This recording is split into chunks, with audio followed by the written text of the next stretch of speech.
Welcome to Is It Fast, and welcome to the funky headquarters of AST Branding as we chat with Rick Parfitt Jr.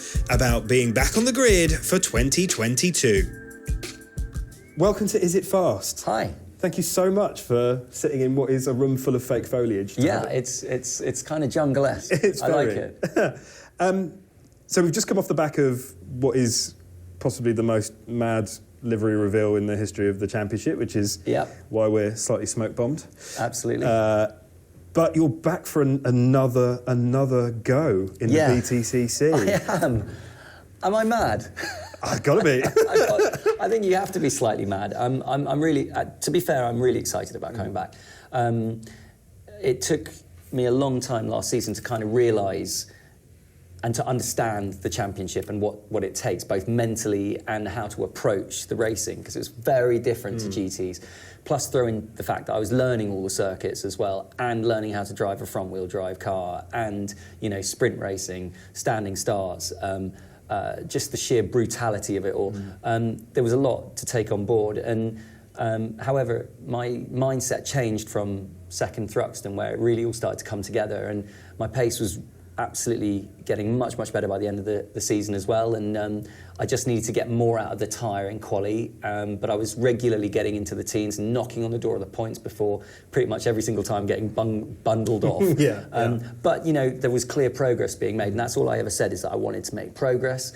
And so the idea was that, having learnt so much, it would be silly not to come back and actually action what I've learned. And so that's why I'm back. That's why I'm back this year. Although, saying that, I've still got to relearn everything, because I'm now in a rear-wheel drive car as opposed to a front-wheel drive car. But I think that will appeal more to what I know, having come from predominantly rear-wheel drive. Well, all rear-wheel drive previous years. So I think I'll feel pretty comfortable in the new car. And that's the big news. You've like you say, Hyundai front-wheel drive. Yep. Now back to something slightly more at home, I guess? I think so. I mean, I was lucky enough to have a little run out in it, although it was for the Team Hard Mega Day, so we had passengers. So whilst I was trying to suss out the car, I also had to be mindful that someone was screaming next to me. I was like, shut up, I'm trying to learn the car. Which is a great fun day, and amazing what Team Hard do. It's just brilliant that people can actually get in the car with us drivers and experience what a BTCC car feels like, which is great. So, but for me, it was the first time I'd ever sat in Ash's car, actually, to be fair. And but yeah, I mean, the weird thing was, I did feel, even though I'd gone from obviously right-hand drive to left-hand drive, shifted with my right hand, and the last time I did that was in 2013 in a Ginetta G50. So, but I felt pretty comfy straight away, which was great. But I had to learn, you could already straight away feel the little quirks and eccentricities, and I wasn't obviously pushing anywhere near 100%, because you've got a passenger next to you. So, but we'll see. So we haven't had a chance to run out yet, because obviously there's been a few issues pre-season with a lot of teams have suffered, and we're just one of them. But the car will be built out, and I think my first run out will be media day. Yeah, awesome. And you kind of touched upon there is a massive shift this year.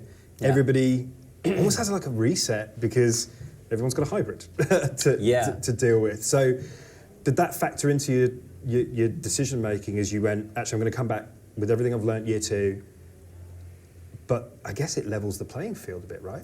Well, I mean, it all remains to be seen at the moment. I don't know. That's the aim, isn't it? Is to replace that with success ballast. I don't think I've ever had any success ballast so far, so it's not really been a massive issue for me. But I'm quite fancy the fact that I'll have 15 seconds of boost. I think my thumb is going to be welded to the button.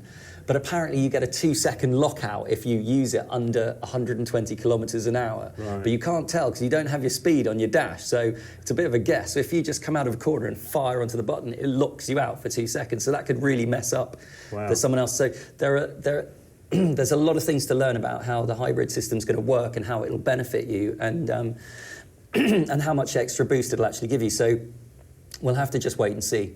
Yeah. I think it's a learning process for everybody. Yeah. It's. I mean, from a fan looking in, it's looking pretty spicy for us. Yeah. touching on the swap of team. So the British Touring Car Championship is a bit of a roundabout anyway. People tend to kind of move around as and when they see fit. Your experience of team hard, and obviously you've got that kind of, obviously in the Infiniti, so LaserTools is in there as well. Yeah. Early days, feeling good, feeling like you're at home, I guess. Yeah, so far. I mean, I get on really well with Tony, always have, and Gary, and they've always been really lovely to me in the paddock last year. And I've spoken to them before. You know, there was actually, what people didn't realise was that I was close to coming over in 2019. But Bentley wanted me back in a car, so we went that route. So I was pretty close to actually being with Team Hard before. Excuse me. But we'll see. I mean, you know, all relationships, you know, at the moment it feels great, and long may it continue. They seem to have a very different attitude to my previous team. You know, they're a little bit more rock and roll, and I like that. You know, they speak as they find, and I get on with everyone I've spoken to at Team Hard, and I like their approach. You know, they did extremely well. They won the championship last year. You know, Aidan was also winning. You know, he won at Croft. You know, so we know the Infiniti's a good car. There's no doubt about it.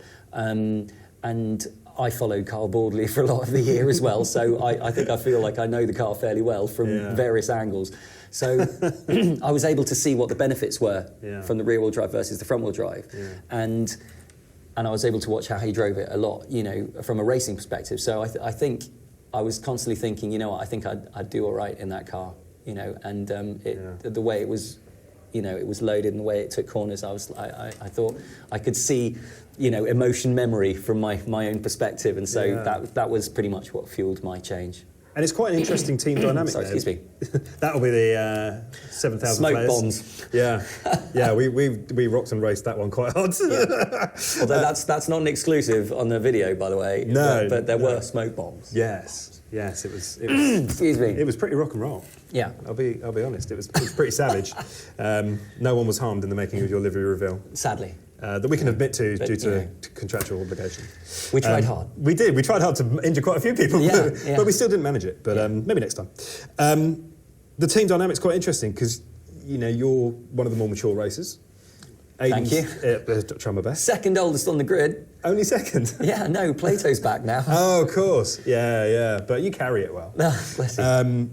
Aidan kind of sandwiched in there in the middle, and then obviously Dexter's kind of in that third drive. That dynamic's going to be quite interesting because you varying degrees of experience. Yeah. I suppose it'd be quite nice to lean on each other and have that. Well, it's quite an exclusive dynamic within the paddock as well, right? Yeah, I mean, even though I'm under a Team Hard banner, or Upton Steel with Eurocar parts with Team Hard, and they're under LaserTools banner, we are actually still Team Infiniti. Right. And so I will be doing my data sessions and everything with Aidan and with Dexter. And Aidan and his dad have been absolutely great. You know, we've chatted a lot, and I haven't understood most of it, but we have chatted a lot. Bless you, love you guys, sorry. And, but they're already sharing all their data with me, and we will be working as a team. And I really love that, you know, so whilst we'll appear to be in separate teams, we will be actually all working together. And they've been like an open book, you know, they want me to do well as well. Everyone realises I'm there for a different reason, you know, Aidan's a career driver, Dexter is a career driver. I'm there to prove a point that a 47-year-old rock singer can be within a second of someone really, really good.